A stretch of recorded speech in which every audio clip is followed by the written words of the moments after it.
ইসমাইল রে, আমি তো তোর একটু পরে সবাই দিব বাবা, তুই তো আল্লাহর কাছে চলে যাবি। আমার মালিক রিজায়া বলিস, ও মালিক তোমার সন্তুষ্ট করার জন্য আমার বাবা 3টা সুমা দিয়ে আমার জবাই দিয়ে দিছে। কত আদর করে বাবাই সুমা দেয়।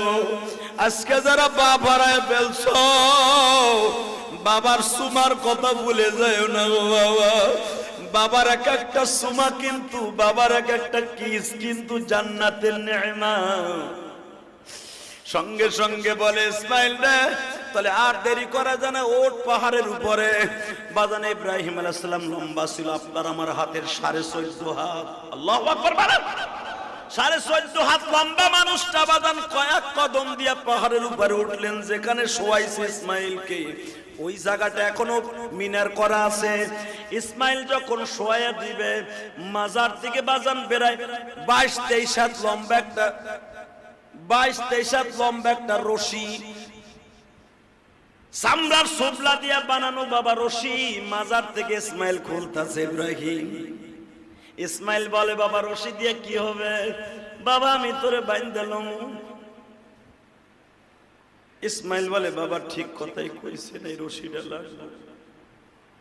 এ আমার যুবক ভাইরা, ইসমাইলের গাড়িতে জান্নাতে যাইতেছে আসছে ভাই। এখন 2 ফোঁটা পানি দিয়ে বাবার কথা মনে করে করে কান্দ। যখন বললেন বাবা আমার জবাই দেওয়ার আগে মাত্র 3টা কথা তোমার মনে রাখতে হবে। কি? 1 নাম্বার কথা, বাবা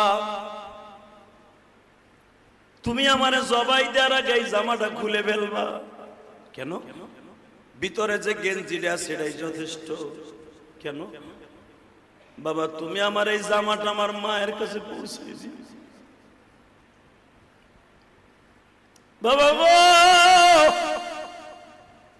যদি জামাই রক্ত মাখা অবস্থায় দাও, আমার মা বেশি কষ্ট পাইব। কে? মায় মনে করব তুমি আমার জোর করে জবাই দিছো, এই জন্য রক্তগুলো জামায় লাগছে, অতর্কিত হামলা করছো। আর যদি তুমি দেখো রিল্যাক্স আমি জামাটা খুলিয়ে দিছি, মায় বুঝতে পারবে আমার ইসমাইল জবাই দিতে রাজি আছিল। বাবা এই জামাটা কেন আমার মার কাছে দিবা জানো? মা না তোমারে উঠাই দেওয়ার আগে বলছিল 12 বছর পর্যন্ত আমার ইসমাইলের বুকে ছাড়া আমি